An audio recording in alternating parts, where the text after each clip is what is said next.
Good morning or good afternoon, everybody. Welcome to our first Lunch and Learn of 2022. As it's the beginning of the new year, we're going to be talking today about how to start your year off on the right track by dialing in your hub to peak efficiency. So first of all, here's a quick agenda so that we all know what to expect today. First of all, I'm going to introduce our speaker. Next up, we'll talk about setting the stage for your hub review. Then we'll go into what goes into a hub review.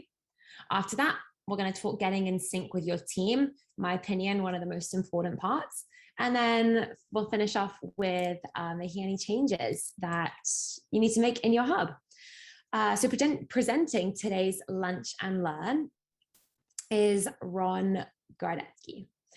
Ron is the co-founder and COO of Hubly. Many of you will know him already from your training calls, and I know that he has a lot of really, really great information ready to share with you today. And then for those of you that don't already know me, my name is Liv, and I'm the support lead here at Hubly. I'll be here keeping an eye on the live chat and the Q&A throughout this session in case you have any questions and you just want to drop them in there. So let's get into it. Over to you, Ron. Awesome. Thanks so much, Liv, as always, for the introduction. I'm really excited to have all of you join us today. I know that for many, you have had me run a hub review for you before during our regular quarterly check-in. But for those of you who aren't Hubly users or who haven't had a check-in yet, this will be a really great refresher for what we typically like to cover with you as well.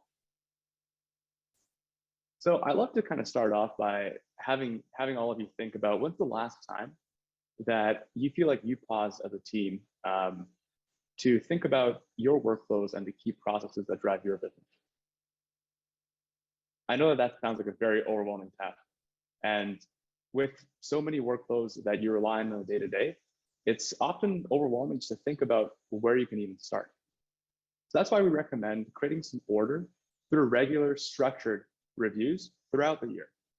And the goal of these reviews is to really get your team aligned and in sync while allowing everybody on your team to have the opportunity to really celebrate what's going well when you actually moving towards your goals or overcoming those challenges you identify coming into Hubly or coming into your year. And also to identify what could be improved with the way that you work. What are some of the workflows or processes that are causing bottlenecks or not working exactly the way that you'd like them to? And doing that on a regular basis really helps create that cadence that allows your team to get in sync and to review those key workflows and processes that drive your business. So what goes into a hub review? It's actually really simple. We boil it down to just a couple of steps. It all starts off by getting the team together and pausing. Pause and take a look around the corner, specifically at your next quarter's priorities. We know this seems pretty obvious, but it's actually something that all of us tend to forget about doing on a regular basis, especially because when the quarter starts, there are a lot of things that are happening right away, a lot of things to catch up on in the case of January, where you might have taken a couple of days off or hopefully a couple of weeks off in December and are faced with a massive inbox and a lot of client requests and check-ins that you need to catch up on. So pausing and taking a look at that next quarter, the next 3 months, and identifying what's going to be important. Is it going to be a really big quarter of check-ins with all of your clients and those reviews? Going to take up a lot of your time? Or do you have a lot of leads or new clients that are in the pipeline that you know are going to take up your time to really work through those initial financial plans and new account onboarding? Or for many of us, it's going to be tax season. So as you get prepared for what lies ahead, taking that second to discuss it creates that instant alignment and acknowledgement of this is going to take up a lot of our time. Next, reflect on which of those workflows that you already have are going to support these priorities. If you're a Hubly user and you actually use those workflows in years past, say last tax season or last review cycle, well, pop those open, put them on your screen. If you don't yet use Hubly, maybe you have a Google Doc or a Word document, or maybe you rely on workflows in your CRM. Bring those onto your screen. Don't just talk about them. Really reflect on which workflows are going to drive those priorities internally and going to allow you to manage those different engagements with the client this quarter. And that leads me to the last point, which is really getting aligned on what's working, what's not working, and which workflows are missing. This part, you should really allocate probably 20 to 40 minutes, depending on which workflow or which set of workflows you'd like to review, and really structure it in terms of what do you want to keep doing? So have the workflow keep working that way. What needs to stop? So what's redundant? What doesn't work? What do you delete every time? And then what do you want to improve? So what do you want to start doing in that workflow? And that can be, again, if you notice that a new account opening or a transfer or a trade often results in an IGO because a process or a form change. Maybe you want to start putting up a follow-up task or a review task that somebody else on the team reviews. Or maybe you need to update a form and embed one of the links into the tasks so that the confusion doesn't happen every time. Don't make the changes in that meeting. Just discuss it and make sure somebody's taking notes. And one person in your team is going to own that one workflow and all of the improvements that need to happen to it. We're going to go over those in a second.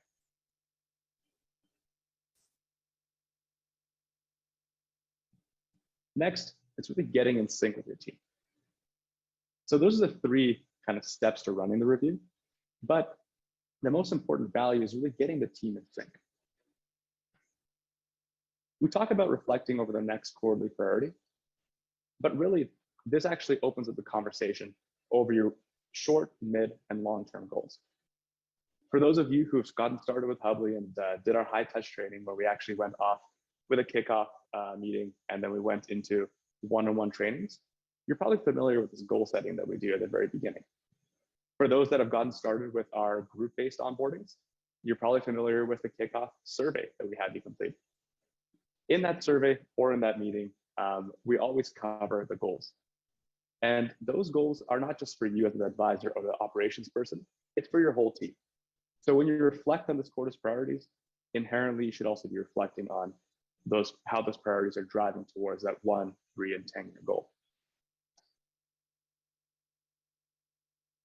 As I mentioned at the very beginning, facilitating these conversations on a regular basis is really important. Because if your team knows that you're only going to review your workflows and what's working, what's not working once a year, you're going to actually inherently dread that meeting or dread the outcomes of that meeting because it's going to create a whole lot of work to basically review a number of key workflows and processes if you're really trying to do that for an entire year of priorities. Facilitating these on a more regular basis really reduces that so you can cover it in thematic, basically chunks. And that's what we really talk about, focusing on the next quarter's priorities, identifying the workflows that are going to support those, and just focusing on improving those workflows. Making it regular means that the outcome of that meeting, the work that has to happen to make the improvements, is going to be actually fairly minimal. And as long as you directly assign it to the team member responsible for that workflow or that group of workflows, then there's going to be somebody owning that specific improvement. And that really leads us away from having one person own all improvements to all workflows, which again, really reduces how regular you make that discussion because it's a lot of work. And that leads me to my last point, that this also helps you refine your workflows as things change. The more regularly you facilitate these reviews, the more regularly you're going to be making these changes. And eventually, you're not going to need a full team huddle every quarter to identify when something's not working right, because your team is going to feel empowered to actually bring these things up as they happen, as the changes are needed. And once there's agreement to make the change across the team, somebody on the team, whoever brought it up, is probably going to go in and actually implement the change. So you're going to get into a more fluid review process naturally, as soon as you actually help the team identify this is actually a really important part of the quarterly cadence for your firm. Awesome. This leads me to my last part here, and probably the most important. It really comes down to making the actual changes. So you've identified what's working, you've identified the bottlenecks, and now you actually need to go in and know what to look for to identify specifically the things that can help alleviate those bottlenecks or challenges with your workflows. During our check-ins, if you schedule those with us, then we typically lead you through it. We do this with a quick questions and answers. So if you have any questions coming into the meeting about how to make a specific workflow work better or how to overcome specific bottlenecks within a process, we typically have some best practices. But in this last part of the Lunch and Learn, I'm going to really show you what to look for as you actually go and evaluate the current workflows and processes that are in place. I always like to start by thinking about reminders. In Hubly, reminders, we use reminders instead of deadlines. And reminders actually help us to create a short list of just the tasks that we want to do on specific days or by specific days. What we don't want, though, is what's on my screen here below, circled in red. We don't want to have a workflow that has 7 of the 9 tasks with reminders that are either overdue or upcoming or due today. It just doesn't make it very clear what needs to happen now and what needs to happen after. So what we really recommend is thinking about which of those workflows are always just flooding your reminder feed in Hubly. And that's your hub feed on the right-hand side. And it's also your reminder section, the summary section on the top of the client card. Identify which of those reminders are unnecessary and potentially cluttering. And instead of eliminating them on the individual task for individual clients, update that workflow so that the reminder is a smart reminder, which is only being set once the task before it gets completed. Really refining those reminders and noticing the ones that aren't helpful, the ones that are cluttering, and eliminating them is going to be very key to helping you focus on which work needs your attention. If you have any questions about that, or if you have a specific example that you want to be improved, message us either in the chat here today, or if you're in Hubly, just message us in the Hubly chat, and we can actually help create some recommendations on how to make those reminders work better for you.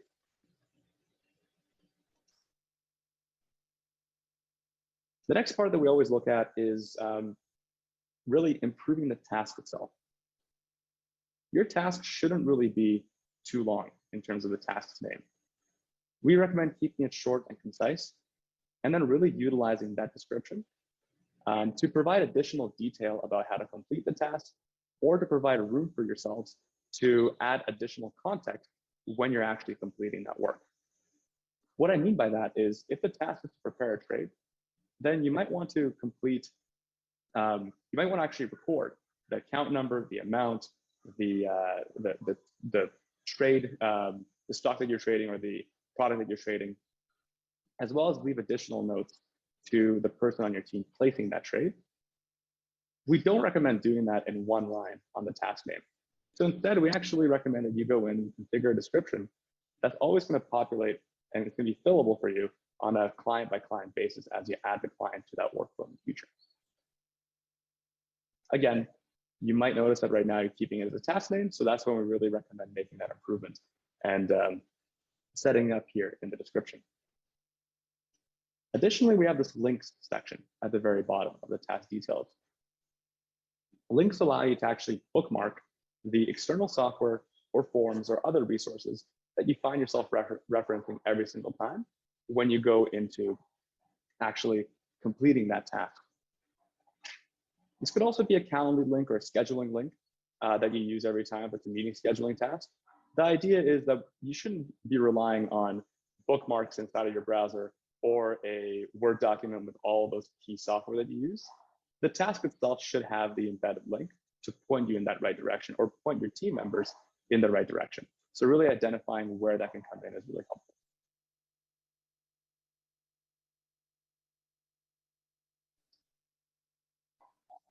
Next, really come down to pre-assigning the tasks that you find yourself constantly assigning to the same user.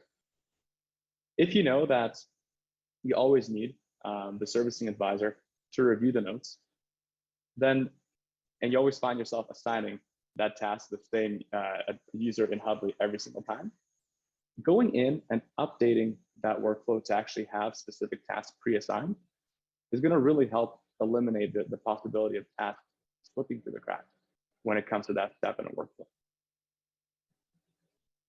This is also where, as you can see, we've set up a sequential reminder. And this kind of reminder only triggers after the previous step is completed. So whenever you actually have that kind of a task where it changes hands from one user, in this case, LC, to the other, we recommend setting up a reminder in that task, because that's when that person actually steps in, and a reminder helps surface that task in the hub feed.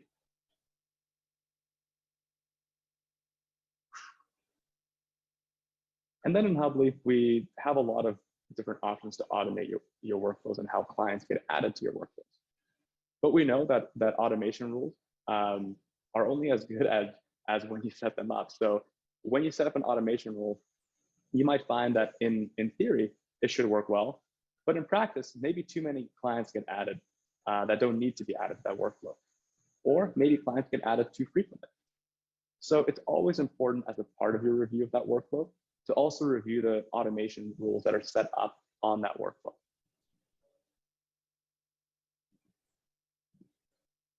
And with automation rules, something that I like to also mention, and I will again touch on at the end, is that with automation rules rely on how you categorize your clients or how you pre-categorize your clients. So you may find that when updating the automation rule, you also need to update the categories that you actually use to trigger that rule. So for example, if you have your clients that need to get added that have RMDs, then potentially you might have created a tag for RMDs initially, but then the RMDs weren't getting added automatically when the client completed that workflow for the first time. So you might want to set up additional rules to actually categorize your clients in, which Hubly can help you do as well. I know that we have great support articles on this. So if you do have any questions about automation rules, message us in the chat or message us in Hubly, and we can always share that support article about all the different types of rules and how they can be used and how they can help you really deliver on that client promise long term. And the final few things that I usually recommend is identifying which tasks can be removed or merged, or which tasks need to be updated. Oftentimes in planning your workflows, you may find that you might have created too many steps. And what you don't want is you don't want workflows that make your job feel like a professional task completer. Instead, you want workflows that have tasks that allow you to bookmark the progress that you and your team are making for a client through that specific activity. All the additional detail that you might have created as tasks initially, you can actually recategorize into the description of the task, so that if you're not actually following it every single time, it's there to reference if anybody actually needs it.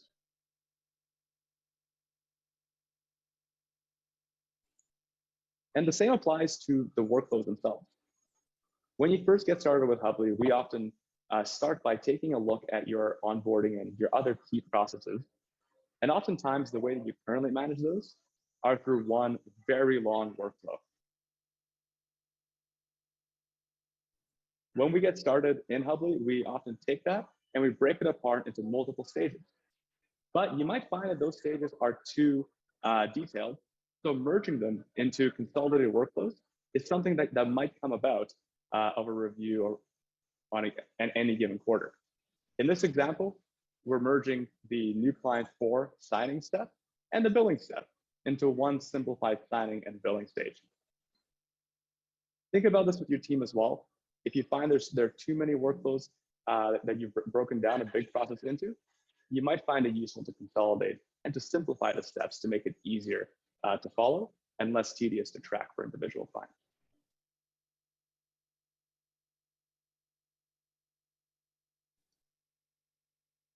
And the last real thing that I'd like to cover in a review is revisiting again how you categorize your client.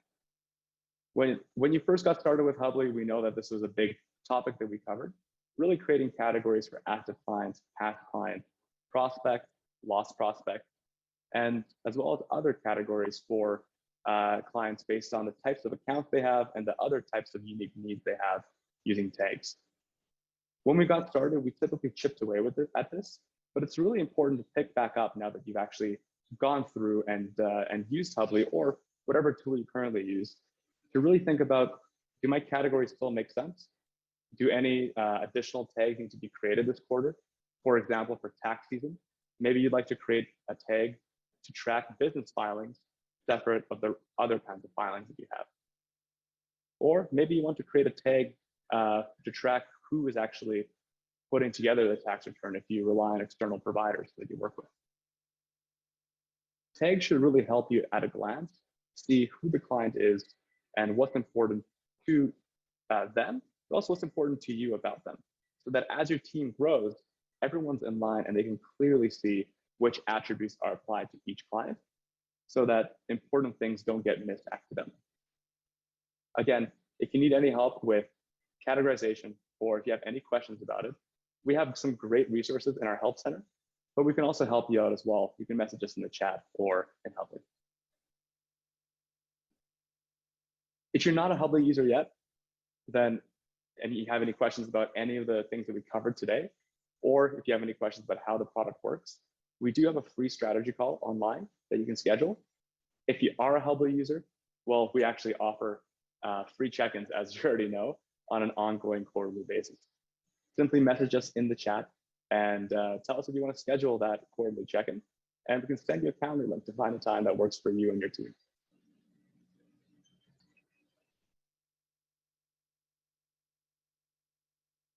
I just wanted to leave a couple of minutes here for questions. If you have some questions that you want to ask, or if you have already asked your questions in the chat, then I want to give some time to Olivia to finish up in there.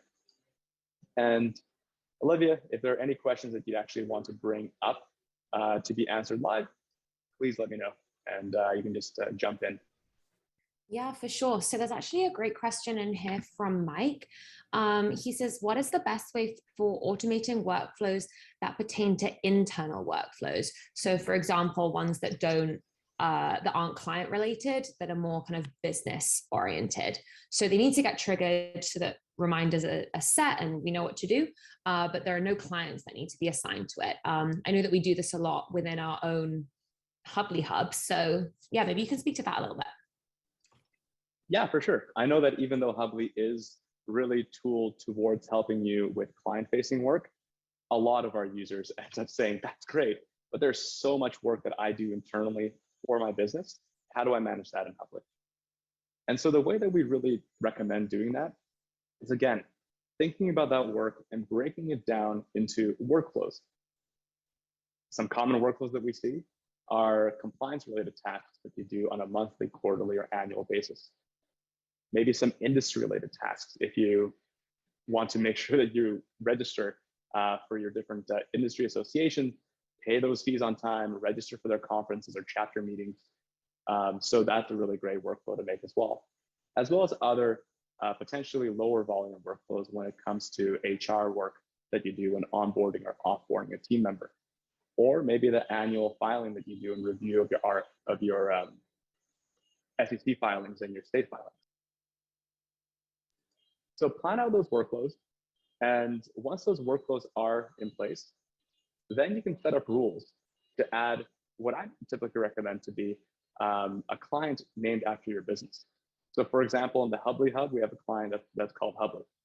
And for us, we have that Hubly client added in to each of those specific workflows, depending on the frequency that makes the most sense. So in your firm, you can basically create a client named after your firm's name. You create a tag, just to keep it really simple. I call that tag ops or operations. And the only client in that category is that firm.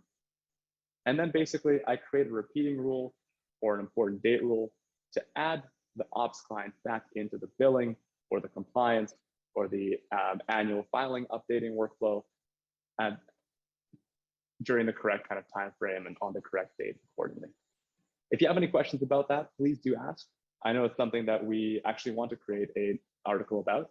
So maybe that's something that we can actually do over the next 2 months there. So that's a really great question. Hopefully that answered it. That was a great answer, Ron.